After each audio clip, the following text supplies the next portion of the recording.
European ফুটবলের তৃতীয় সর্বোচ্চ টুর্নামেন্ট উয়েফা কনফারেন্স লিগের সেমিফাইনাল নিশ্চিত করেছে অ্যাস্টন ভিলা। এদিন ফরাসি ক্লাব লিলের বিপক্ষে রোমাঞ্চকর শুটআউটে দুটি সেভ করে ইংলিশ ক্লাবটির পেনাল্টি হিরো বনে গিয়েছেন আর্জেন্টাইন গোলকিপার এমিলিয়ানো মার্টিনেজ।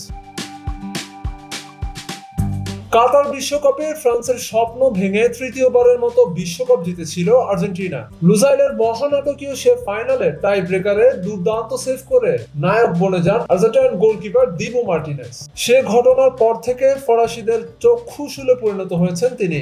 গতকাল সুযোগ পেয়ে নিজ ক্লাব অ্যাস্টন ভিলার জার্সিতে আবারও ফরাসিদের কাঁদিয়েছেন মার্টিনেজ। ইউরোপা কনফারেন্স লিগের কোয়ার্টার ফাইনালের দ্বিতীয় লেগে ফরাসি ক্লাব লিলের বিপক্ষে মাঠে নামে অ্যাস্টন ভিলা। নির্ধারিত সময়ে 2-1 গোলে পিছিয়ে থাকে ইংলিশ ক্লাবটি। তবে দুই লেগ মিলিয়ে ব্যবধান 3-3 হওয়ায় ম্যাচ গড়ায় অতিরিক্ত সময়। সেখানেও ফল নির্ধারিত না হওয়ায় শেষ পর্যন্ত টাই ব্রেকারে যায় ম্যাচ। সেখানে আরেকবার নিজের জাত চেনালেন বিশ্বকাপে গোল্ডেন গ্লাভস জয়ী আর্জেন্টাইন এই গোলরক্ষক। স্বাভাবিকভাবেই কাতার বিশ্বকাপে শিরোপা থেকে বঞ্চিত হওয়ায় ফরাসি সমর্থকদের ক্ষোভ ছিল মার্টিনেজের উপর। গতকাল ম্যাচের শুরু থেকেই লিল সমর্থকদের দুধ্বনি শুনছিলেন আর্জেন্টাইন গোলকিপার। সেটারই জবাব তিনি দিয়েছেন লিলের হয়ে প্রথম পেনাল্টি নিতে আসা নাবিল বেনতালেবের শট ঠেকিয়ে।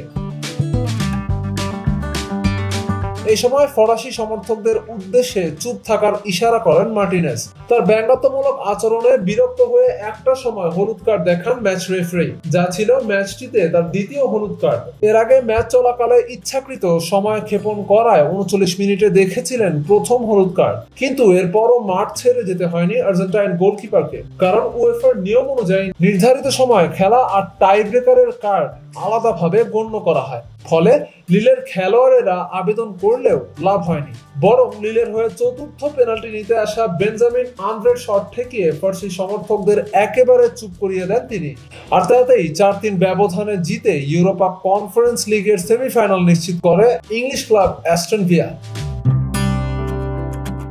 S M Tiham, desk report, Jagoroni TV.